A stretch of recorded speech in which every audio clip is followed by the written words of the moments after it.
went to Devon to play in a tournament for my Sunday League team. I must have been 6 or 7. I feel like that was when I first started, you know, just falling in love with football. Playing with my brother in the garden. My dad used to join in, my mum used to tell me off digging up the garden and kicking the ball over the fence. My dad was always taking me to the park or in the garden, was always making me do keepy ups. And I think without him doing that, I don't think I'd be standing here now talking about it.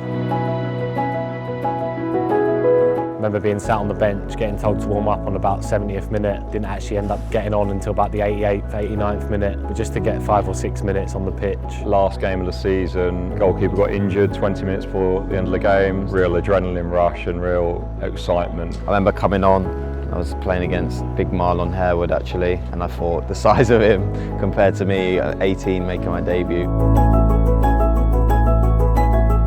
When my son was born, it was one of the best feelings I've ever had. Emotionally, started crying, both of us together. It was a memory that I'll never forget. My daughter being born, that was an unbelievable moment for me. You know, making my life about someone else, not just about mine, is, you know, a great feeling.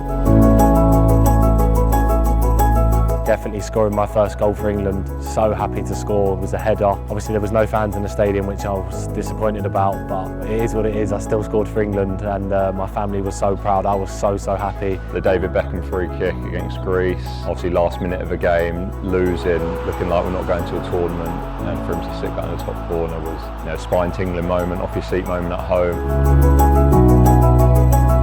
I remember cutting in from the left-hand side and putting it in the bottom corner. We were 3-0 down at the time, I think, but you would have thought it was the winner because I was so happy, obviously, it being my first goal. I went past about 3 players and put it into the roof of the net. No, it was a brilliant feeling. I remember I went running over to my dad, who was in the crowd at the time, and gave him a big hug. I think I got yellow carded for that as well. But no, that was a massive moment and one that I'll never ever forget. I first received the call when I was at home from Gareth. My mum was there. It was such a special moment. I couldn't believe it, to be honest. I was very young at the time. I think I was like 16, so it was crazy hearing that. Obviously I got called up for the national team. The first people I text was my family, my mum and dad, who have been great support throughout my career, so it's not just myself who earned it, they earned it as well. So it was a big family moment and one that I'll never forget.